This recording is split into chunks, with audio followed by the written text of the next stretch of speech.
Hi, everyone. My name is McKaylee, and I'm a licensed therapist and functional health coach. I've worked with clients for years on improving their mental and physical health through nutrition, through exercise, and just lifestyle changes. I'm very passionate about getting to the root cause of what keeps people stuck from living the lives that they desire. And oftentimes, they are just very unaware of how interconnected our mental and our physical health really is. By the end of this training, you will learn some basics of functional nutrition, how food influences our mood, the gut brain connection, and practical strategies to fuel both of your mind and your body. I will be going over key steps for functional nutrition, and implementing these tips can help you to boost your metabolism, heal your gut, balance your hormones, and increase neurotransmitters, all of which help to enhance your mood and minimize mental health issues. My goal for you today is to take one thing away from this presentation and apply it to your life. That way, you can be 1% better than you were yesterday. And if you were to increase just by 1% every single day, imagine where you'll be in 365 days. So let's jump in. So let's start with the basics of nutrition. We really want to try to be eating every 3 to 4 hours. And by doing this, that helps us to keep sustained energy throughout the entire day, which is really important, especially when we're working and just living busy lives. This also helps to balance our insulin and glucose levels and supports metabolic function. People often ask, what about intermittent fasting? And while fasting can be good and there's a purpose for it, if you're experiencing adrenal fatigue, burnout, really high cortisol levels, fasting is not for you. This is a tool, but typically shouldn't be the first place that we start or things that we jump to. We really need to be feeding up our body and making sure all the systems of our body are actually working and functioning optimally before we even jump into fasting or other types of eating protocols. Eating every 3 to 4 hours also really helps us to not get hangry or act out of character. I don't know if you guys have ever heard of the term HALT, but it stands for hungry, angry, lonely, and tired. And oftentimes, if we're any of those things, that will negatively impair our judgment and affect our mood and our behaviors. And so, hunger is a really big one of those. And we want to make sure that we're just eating multiple small little meals throughout the day. Another key takeaway is to pair our fibers with our carbs and then our proteins at every single meal. This also helps to regulate our blood sugar, helps with our energy, reduces sugar cravings, and just gives you more brain power. Some really good protein sources might be, fish, it could be turkey, eggs, cottage cheese, edamame, even protein powder. That's super easy to grab and take with you on the go. And we want to be aiming at least for zero point 0.8 grams per kilogram of body weight. Obviously, depending on your goals, it could be less, could be more, but that's kind of the gold standard. We also have, or I listed some good fiber and carb sources, which could be different, fruits, different veggies, whole grains, beans, things like that. A lot of us aren't getting in enough fiber throughout the day, actually, and so we want to aim for at least 30 grams, if not more, during the day. This also allows us to create very well balanced plates with our macros, which macros include carbs, proteins, and our fats. And then doing this also helps us to increase our micronutrient intake, which are just different vitamins and minerals and antioxidants and things like that. And so pairing certain foods like this together is important in order to get a variety of things and be having more of a balanced diet. So this picture over here shows that, big portion are carbs from our fruits and our veggies and things like that, our proteins, and then obviously we need fats and healthy fats, whether those are nuts, seeds, some oils, things like that. We typically don't need a fat with every single meal, but also it's very important to be including these things throughout the day. Fats are very important, to our overall health. Next piece of advice would be to be eating at least 5 to 10 fruits and veggies every single day. So we want to be including the rainbow of colors into our foods, our herbs, our spices, all of that for phytonutrient complexity. So phytonutrients are what gives plants their bright colors, the different flavors, smells, and textures. Plants produce phytonutrients, which act as our body, which act in our body as health promoting messages. So they're super important. They are actually what nourish our body and protect them from antioxidant activity, which helps to fight free radicals, toxins, keeps our body safe from environmental toxins, which those are everywhere, helps with inflammation and all of that.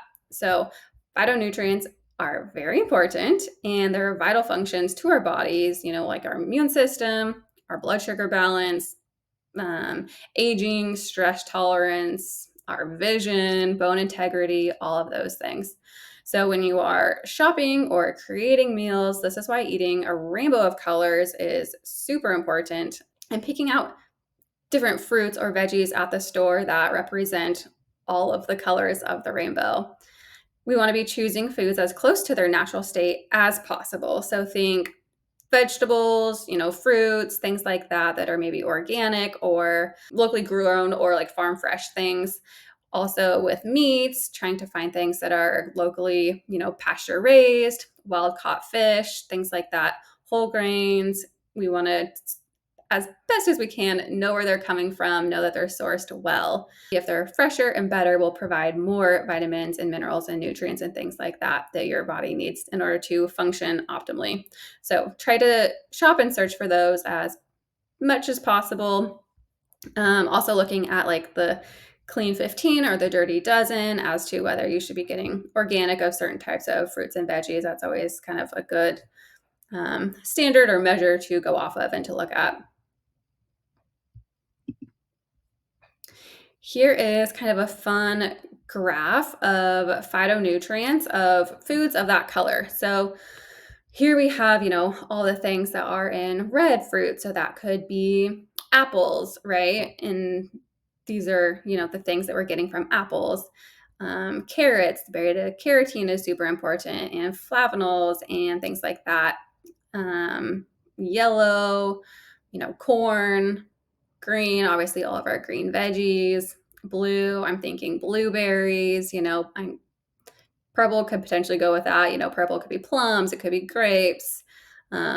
White could be cauliflower, it could be onions, things like that. So, trying to eat the rainbow of foods. Also, interesting little graph here. On average, 8 out of 10 Americans have a phytonutrient color gap. So, meaning that 69% of us fall short in the green range. So, that's the least amount. We're all doing good with our green veggies. 78% of people fall short in the red. 79 fall short in the yellow orange, 86 in the white, and 88 in the purple and blue. So we need to really step it up in the purple and blue category. I want you to pause and see if you can't think of or name some foods in each of these colors. And maybe a good challenge this week when you're shopping for foods is to try to eat the rainbow and try something from each of these categories. Sometimes a fun thing to see, especially with depending on like what's in season in your area, but finding something in each of these categories at the store and try something new. Another great tip is staying hydrated. Many of us aren't very hydrated. We should be aiming to drink around 100 ounces of water daily. So, aiming to drink half of your body weight in ounces of water. Sometimes it's hard, especially when you're working or busy on the go. And so, some tips to increase that water intake could be carrying a reusable water bottle with you or flavoring your water. This could be adding in some electrolytes to make your water taste a little bit better, but also that helps with hydration and super important. This could be setting reminders on your phone to maybe go off every hour and reminding yourself to drink some water. I keep my water bottle next to me at all times. And so that's always a good reminder when I see it. I'm like, oh, yeah, I need to drink some more water. This could also look like drinking a glass of water, maybe 8 ounces when you first wake up. That's really good to get your body going, keep you hydrated. And, first thing, chugging some water is great just to get in some of those ounces. And then also there's lots of great apps out there that help to track your water intake. You could use one's called Waterminder. There's another one called My Water, but those are great ways to just try to get in more water. And sometimes it's a fun little challenge to see how much you can actually drink in a day. A lot of us drink coffee, and if you do, make sure to be adding extra water. to be replacing that because coffee can dehydrate you. So water is a great one. And I mean, it's very basic. We've all heard it, but also somehow it's a challenge. So drink your water. Next is chewing your food. So we want to slow down during meal times, chew our food thoroughly, breathe in between our bites, and try to eat while we are sitting down and in a relaxed, rested state. Oftentimes, I say that your stomach doesn't have teeth. And what that means is that you really need to chew your food to a pulp, oftentimes more than what we think we actually need, so that it can be completely digested in your body.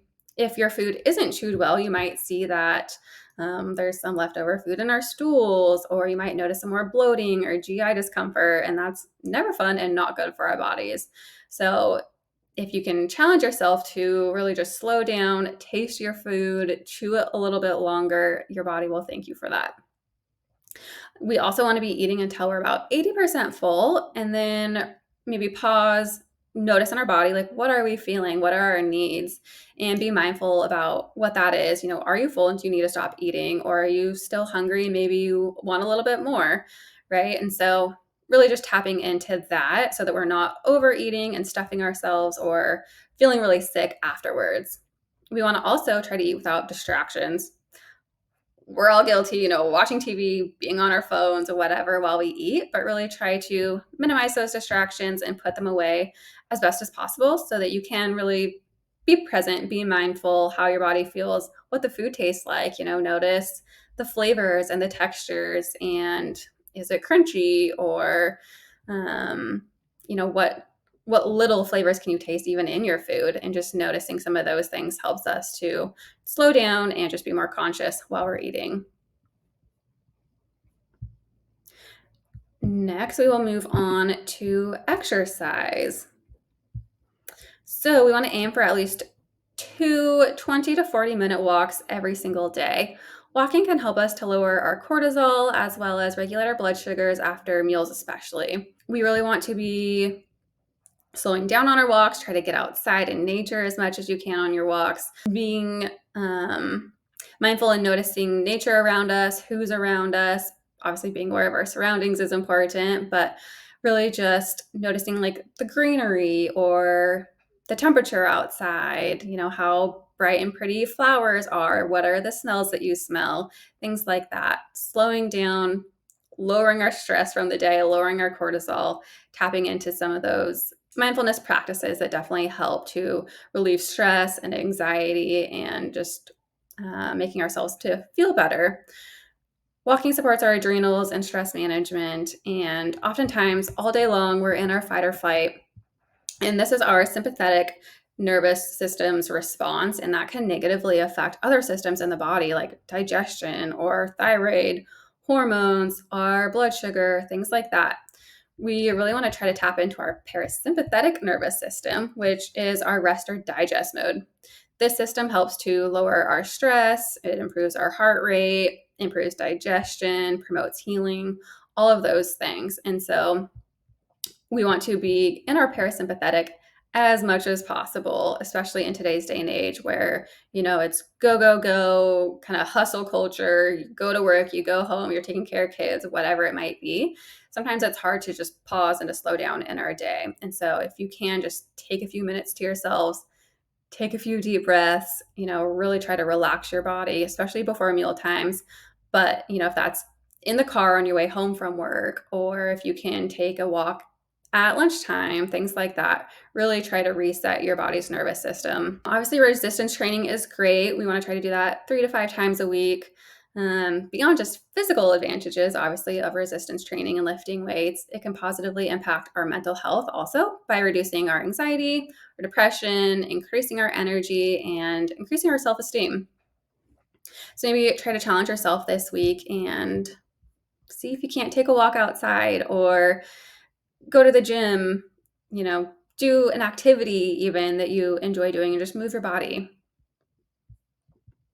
These are some good examples of parasympathetic activities that you could choose to do. So that might be walking, it could be yoga, it could be getting a massage, it could be acupuncture, it could be dancing, any kinds of, deep breathing, could be Four-square breathing, any mindfulness or meditation exercises, listening to just calming music, gratitudes or journaling, or even aromatherapy. Things like that are obviously great to put us into our parasympathetic state. So maybe try to choose one of those activities this week that you could try to implement and create as a habit for yourself. If you're not effectively managing your stress, obviously that will lead to more anxiety, more depression, more burnout, fatigue, obviously decreased performance, whether that's like at work or in your home and those responsibilities, and can also lead to metabolic resistance and just feeling exhausted. And we don't want any of those. So, parasympathetic activities are key. Next, some lifestyle factors. Obviously, we've all heard this, sleep is so important, and we want to try to get at least 7 hours of sleep every single night. Our quality and our quantity is essential for every single process in our body.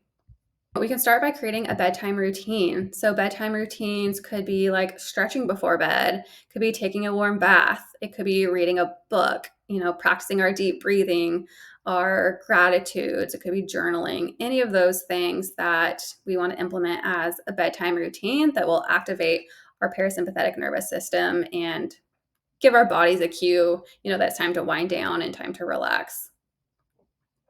We want to stick to a consistent sleep schedule. This reinforces your circadian rhythm and makes falling asleep a lot easier if we stick to a routine and can try to fall asleep and wake up at the same time.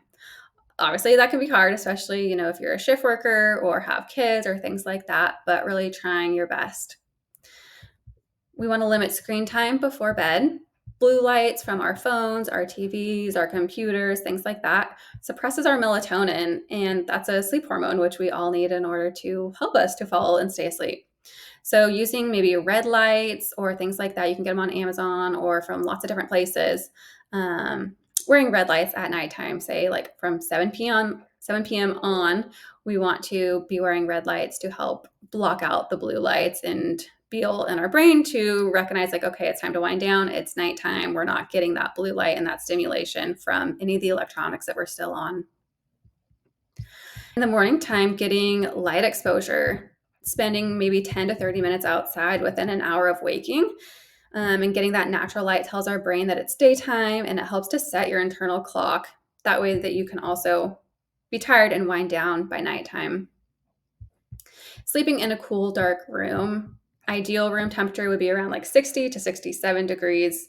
Using blackout curtains, a sleep mask, earplugs, white noise, any of those things can really help us to block out all the other sensory input and to be able to actually fall asleep. And then last, supporting our stress and our nervous system for better sleep. Chronic stress is a huge sleep disruptor, and building in daily practices like deep breathing, light movement, or even magnesium rich foods can be really helpful to help support our stress response. I would recommend magnesium glycinate to help with sleep. And, you could take it pill form, powder form, whatever, drink, being able to drink that and really calm down our body and our stress and anxiety before bedtime.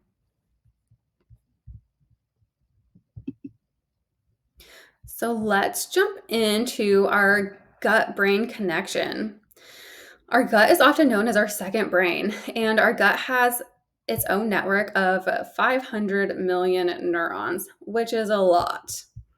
The vagus nerve is a huge nerve, and this is the main communication highway between our gut and our brain. So it sends signals in both directions.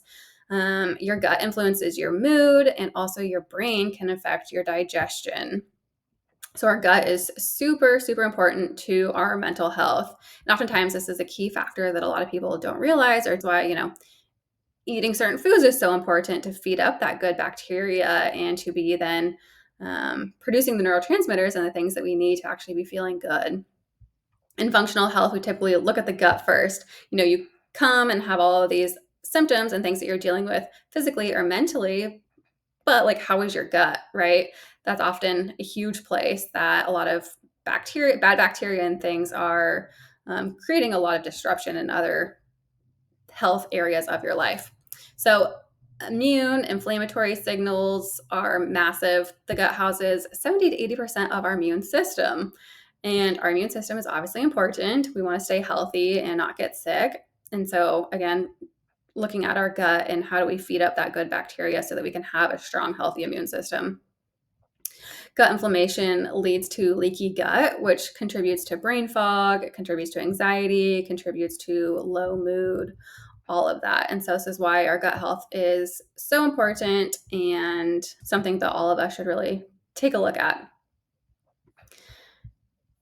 So then neurotransmitters are also produced in our gut, and 90% of serotonin is produced in our gut, which serotonin is our happiness chemical and our mood stabilizer. So that's a really important one that we want to be making sure we're obviously getting enough of. So if we have a healthy gut microbiome, we have a more stable mood and less of a risk of anxiety and depression. So, if you take anything away from today, that our gut brain connection is very important, and recognizing the foods that you're consuming and the things that you're putting in your body really does affect our brain and our mental health and just how we feel day to day. And so, paying attention to, again, like our phytonutrients and the foods that you're choosing, and recognizing, like, okay, this doesn't just affect my physical health and how I feel physically, but also the chemicals inside my body that are getting to my brain and can affect me mentally as well. Some signs of a gut brain imbalance could look like anxiety, it could look like depression, mood swings, brain fog, trouble concentrating, fatigue, bloating, constipation, a lot of digestive problems, poor stress tolerance, and even a lot of sleep disruptions. So, ways that we can support our gut brain access is eating fiber rich foods, eating diverse whole foods, like I talked about, including even fermented foods. So, that could look like sauerkraut, it could look like kimchi, kombucha, any of those things. Managing stress with parasympathetic activities, again, so important. Avoiding access or not access, avoiding excessive, sugar, alcohol, super processed foods, things like that, considering high quality probiotic or prebiotic, if needed, and then also getting good sleep, exercise, spending time in nature, all of those things helps to really calm down our gut and supporting the gut and the brain connection. So, really, ultimate goal is to focus on dietary changes, stress management, and lifestyle adjustments in order to really just heal from the inside out. Last, I wanted to touch on our happiness chemicals. So these are neurotransmitters that affect obviously how we feel and our happiness. Dopamine is a huge one. You've probably heard it before. It's our reward chemical. Things that you could do to hack these would be maybe completing a task or achieving a goal, doing some self care activities, celebrating our little wins that we have, going for walks, running, yoga, and then eating foods that are lean proteins, eggs, bananas, nuts, all of those things can help increase our dopamine. Oxytocin. So, this is our love hormone, and this could look like playing with a dog or a pet. Any kind of physical touch, whether that's like holding hands or giving somebody a hug, doing an act of kindness, giving a compliment, doing like group exercise classes, always fun, and that increases our oxytocin. And then eating foods that are rich in magnesium, in zinc, vitamin D, omega 3s, and antioxidants. Our serotonin, which I touched on, this is our mood stabilizer. It's our happiness chemical, makes us feel good. This could look like meditation, it could look like grounding, any kind of activities like swimming, cycling, obviously getting into the sun, getting our vitamin D exposure, being in nature, foods that are rich in tryptophan. So that could be like turkey, eggs, salmon, seeds, things like that will help to increase our serotonin. And then just really engaging in meaningful social connections. Last is our endorphins. So oftentimes people call endorphins nature's painkiller, and things that will boost our endorphins are laughter, exercise, even essential oils. So maybe smelling essential oils or putting them, on our wrists or something like that.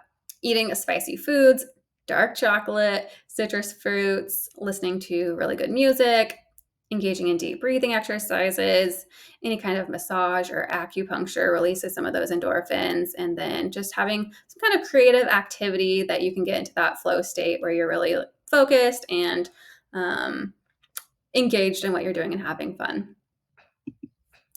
I hope that you took something away from this presentation and, at the very least, realize that everything is so connected. Our nutrition, our mental health, everything is interconnected. And I hope that you can start to implement little changes daily.